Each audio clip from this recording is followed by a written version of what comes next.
Shalom, shalom. Hey, first and foremost, I want to give all praise, honor, and glory unto Yahweh, Bahashem, Yahweh Shai, Bahashem, Rachakodash.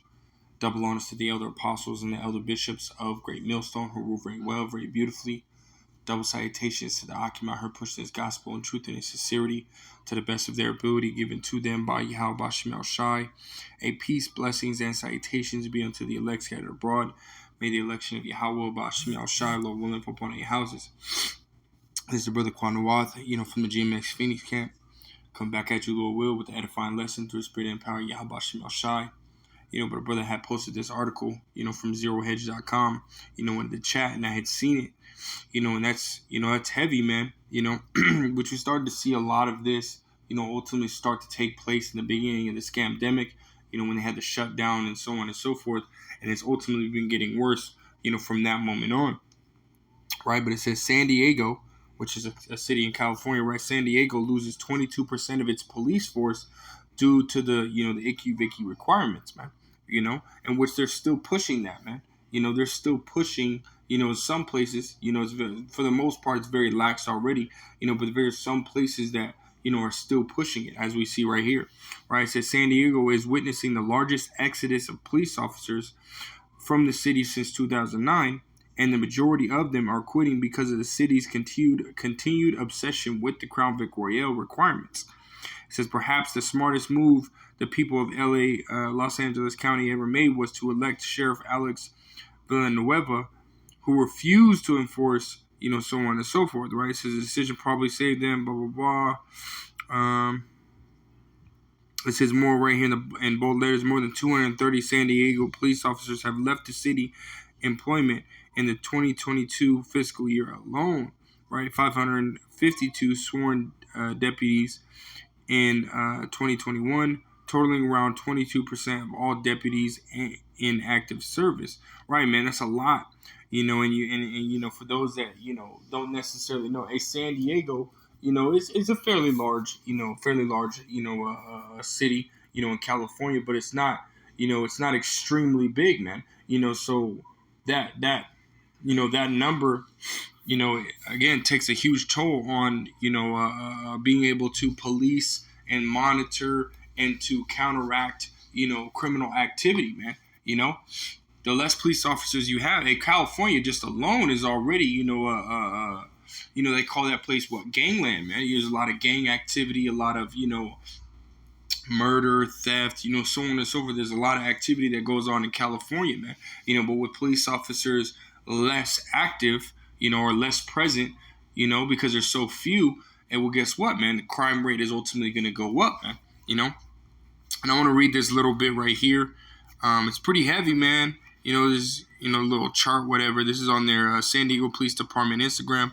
And the first little bit says right here, it says, we have entered a stage where violent hot calls and domestic violence incidents with potential seriously bodily injury are holding for hours. For hours. So they're not able to get to any of these calls, for a matter of hours, man, because they have so few, personnel to be able to, just spread out and go to these calls and, in a timely manner, man. And that's heavy, man, especially, for you women, you women out there, like it says, domestic violence, right? So when your man's ultimately beating the shit out of you and you ultimately, you call the police, and we're talking about hours, man, hours, and that could have happened. You could have called within the first 5 minutes of the incident happened, We're talking about hours later. By that time, if you really piss them off or, or however it may be, you could be dead at that point, man. So the times are getting worse, especially for you women, man. It says, we have also entered a stage where officers are discarding their uniforms and leaving in droves, right, man? In large numbers, man, So it's, again, it's going to suck, man, for you women in the very, very, very near future, if not already. We're seeing this happen in San Diego, California, and how much more, where I stay at, man, in Phoenix, Arizona, which I think it was last year, and they already cut calls by like 90,000, maybe even 100,000, if it's not extremely serious, then they're not going to take that call. And if it is, it's going to take them a while, man. And so for the times that are ahead, are going to be very bad, man. And this is why brothers is constantly doing videos, warning, warning you women, warning you, including men, but warning you women, to get right, because there's going to be a time where, it's, man, Jacob's trouble is going to be real bad for you women, man. I just want to grab a couple precepts, man. We'll get out of here. I don't want to speak on it too long, right? This is 2nd Esdras chapter 8 and verse 50. It says, for many great miseries, right? Miseries shall be done to them that in the latter time shall dwell in the world, because they have walked in great pride, man. And dealing with our people, man, dealing with, the Israelite women and the so-called Negro woman, the Judite woman, is the most proud, man. And we know that all Israelites, all Israelite women, that are in the world are proud as hell, but still the Judite woman is, number one, out of all women in the world, period, man. The Judite woman is unbelievably fucking prideful, man. Brothers were seeing that video that was going around, of that woman that was, that got on this man for, feeding his own child. And, because she has, 3 other children, you know what I mean? He was supposed to bring, that woman, I want to say a couple days later, man, she actually made a video, talking more shit about this, this man, and trying to justify her side, man. When that woman is completely fucking wrong, man. He was doing what he was supposed to do. Those are not his responsibility, man.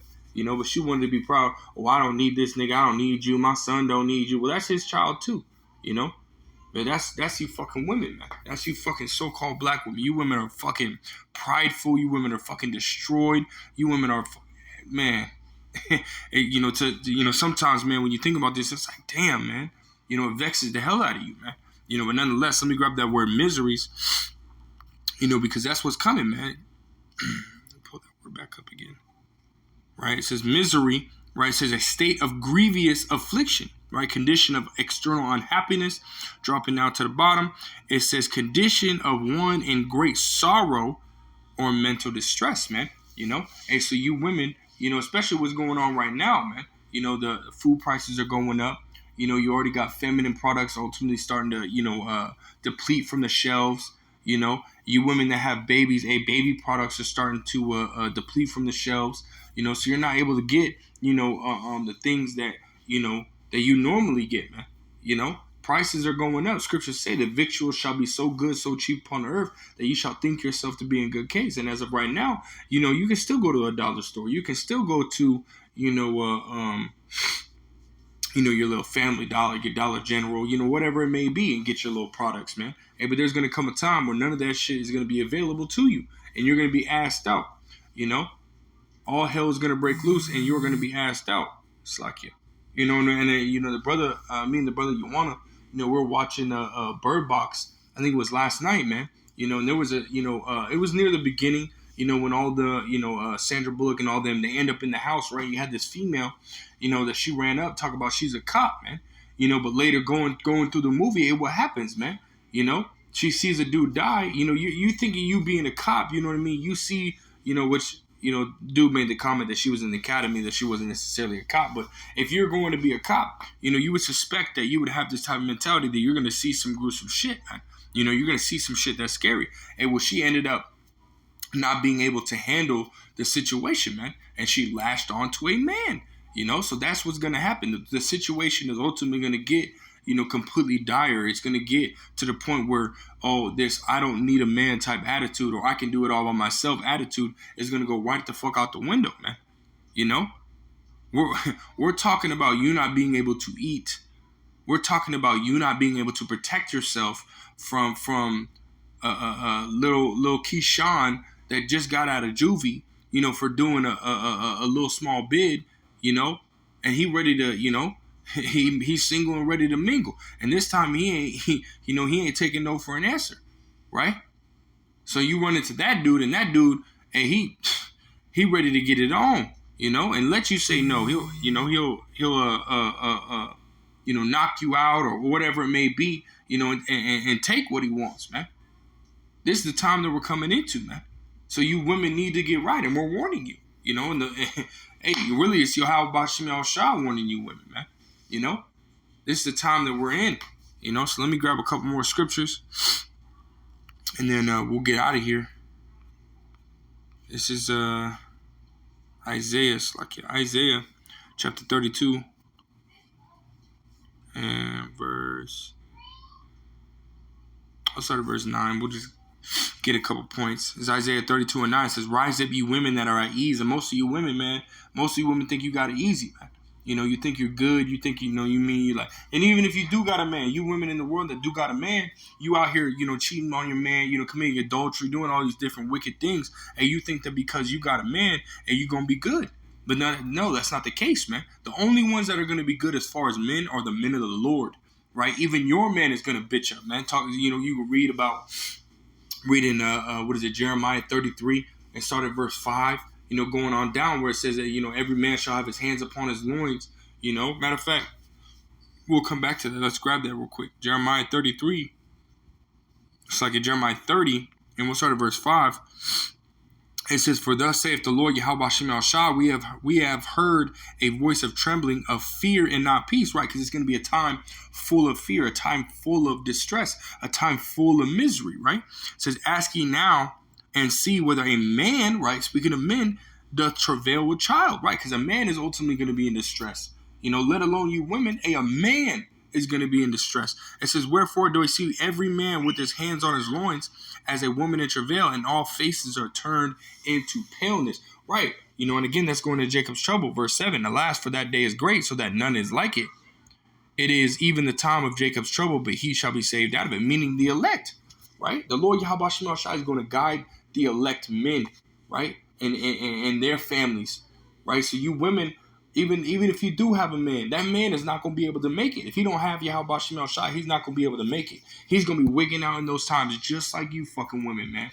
Just like you women, going to be bugging the hell out, man. It's like, I got the brother calling me, man. But let me go back real quick. I'll try to hurry it up.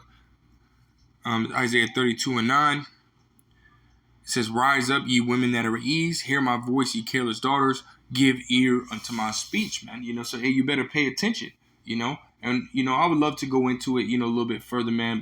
But I know me and the brothers are ultimately trying to, meet up and study a little bit, So, hey, you women better take heed, You better take heed to this warning, man. Yahweh Bashim Shah is giving you that warning. Hey, the times are coming, and it's going to be real bad for you women, man. Hey, this is sort of like, the final bells, man. You're either gonna take heed before that last bell, or you're gonna be asked out, man. Times we're coming into, you gonna want to take heed. So with that, I want to give all praise, honor, and glory to Yahweh Bashim Yahushua Bashim, Rachach Kodash, double honors to the elder apostles and elder bishops of Great Millstone who rule very well, very beautifully. Double salutations to the Akim out here pushing this gospel in truth and in sincerity. Peace, blessings, and salutations be unto the elect scattered abroad. May the elect of Yahweh Bashim Yahushua, Lord, willing, upon your houses. We'll say shalom until next time.